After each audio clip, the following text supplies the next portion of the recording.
I brought a copy of the book if you're interested in like touching it for yourself. So come by. Okay, so I'm going to tell you about a project that is still ongoing and long running. It's called Voidopolis.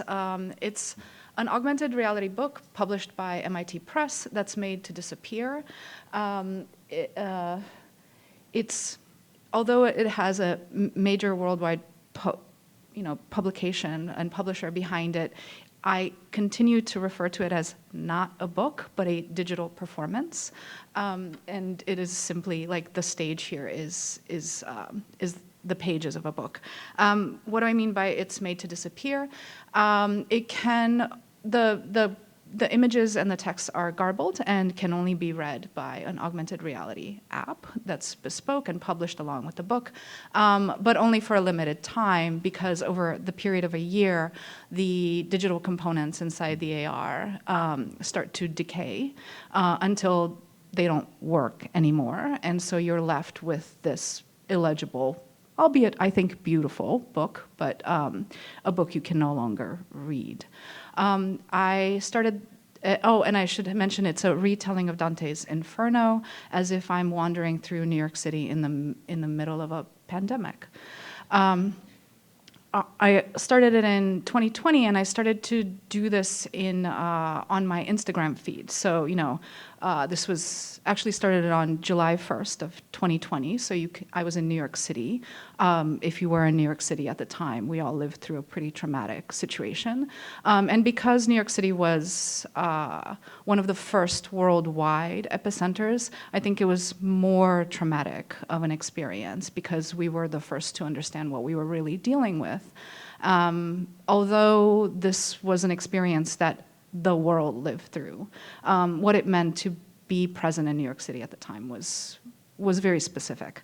And so in that context, it felt like we all had to just, from one day to the next, everything that you assume about daily life just kind of got upended. Any kind of assumptions you got to make, you had to reassess. So the idea of using Instagram during this pandemic, it just like how you document your life on social media, just there were no longer rules. And in addition to that, there was also the sense at which everything disappeared that felt familiar. So that was daily life disappeared, but literally people disappeared. Like they would go into hospitals and not come back out, right?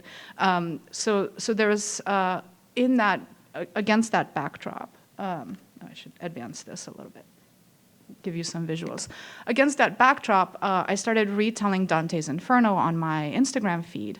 And the thing about how I composed this retelling of the Inferno was that I am accompanied not by Virgil, but by a rather sarcastic hobo named Nikita. We're wandering around. Each episode was written in completely coherent English. However, none of the words contained the letter E. And I had started to create that technique for not including the letter E in the text. I had basically like hacked GPT-2, which in 2020 was what was current. I know that seems like the dark ages now. So like it was just a very simple like little program one ran on top of GPT-2 that told it, okay, predict the next word, but if it has the letter E, don't include it in your predictions. So I was using that as a tool to compose because it felt like I could suddenly embed the idea of loss right into language itself. And that felt suddenly less like a parlor trick and something quite profound. And then in addition to that, the imagery I created by taking stock images of New York City and like algorithmically wiping away the people. And so that became a whole exploration. How do you compose sort of muscular, interesting narrative? And I think I worked really hard to get to really like a good story and an exciting character, and also images where, like, what do you leave behind when you're removing a person out of an image? Like, if you just remove the person out of a cityscape, you don't know that there was a person there. So it became really interesting to think about leaving behind shadows without the person, or an umbrella suspended in midair, or if you follow the artist Demjansky, he's got this whole series of like dogs walking without their owners, but like walking themselves on leashes. Anywho, what else can I tell you? Oh, and so I did this story, and it unfolded over Instagram about 9 months. And I kept telling people, the minute that I finish the story, I'm gonna delete it from Instagram, because I just felt that moment that I was capturing, it was immediate and it was visceral, but I also just didn't want it to linger. Like I really needed for the thing to be over. How do I say it? I wanted to make room for something else, for potentially joy once we came out of this dark situation. And so it was an argument for not preserving, right? But I did have these regrets. Like, for a long time, I was like, could I capture the comments that people are leaving? Like, the comments felt like something very interesting to leave as a trace. I couldn't figure out how to do that. But then I got a publication grant for this project, and the people giving me the grant were like, well, we can consider Instagram publication in your case, but if you want to do something else with the money, just do what you want. And so I was like, actually, I would like something like a catalog, like the way in an exhibit you've got a document for the fact that the exhibit had existed. So I wanted something like that. So the reason I got to an AR book wasn't because I was trying to transpose or preserve the story off of Instagram onto a different medium. It was really that I just wanted a document that this performance had existed on Instagram. And then, I came across this super interesting thought, which was, augmented reality is additive. It's literally a layering onto reality of a digital layer. And so, I just, for a long time, I was like, that doesn't fit conceptually. Everything about this work is to do with culmination and loss. Everything is about every single element. How can I use augmented reality, which is additive, and which is how I came to this technique of misusing augmented reality and what it does in order to again speak about loss. And so this idea of a decaying book, a book that becomes illegible, just felt like it needed to be part of how something like this shows up in the world. And I think because of that,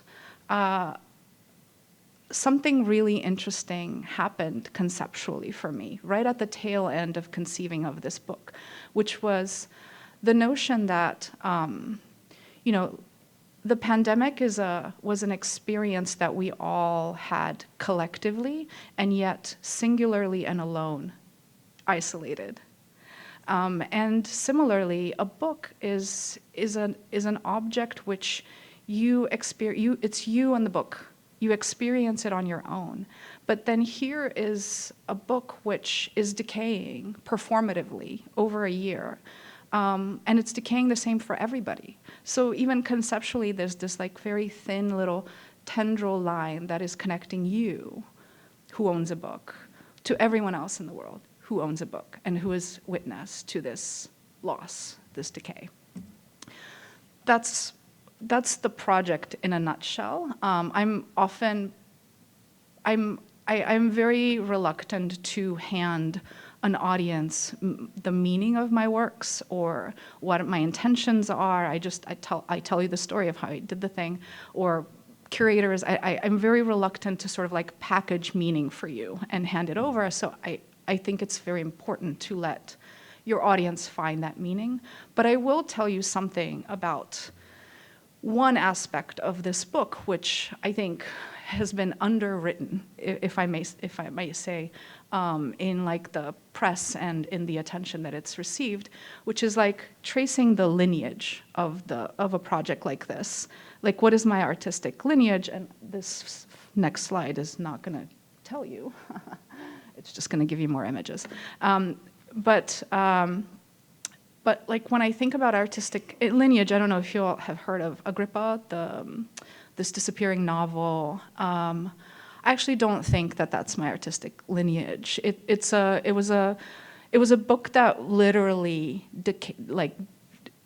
became dead, like it died as far as I'm concerned, because it was meant to physically decay and can never be retraced. Whereas I am not actually interested in this sort of performative death. What I'm interested in is performance. So performance to me means that you stage it, and then you go and perhaps stage it again, find a different stage to stage it on. So I did it on Instagram. That was a stage.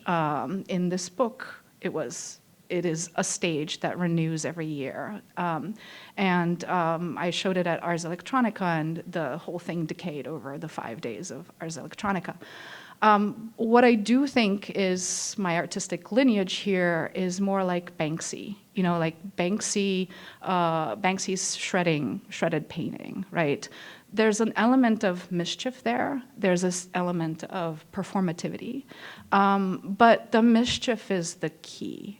And so I think in the seriousness of talking about the pandemic and this rather dark origin of the story itself, I would encourage anyone looking at this project to also see a kind of mischief in the idea of taking every one of these technologies, social media, AR, not AR, sorry, yes, AR, not VR, AR, generative technologies, and futzing with them, like not taking them as received, but finding a way of misusing them in a highly creative way that also number one, pokes at power, who is making these things, but also like hands agency to you as the artist to find meaning and to convey that meaning. So I'll leave it there. Thank you.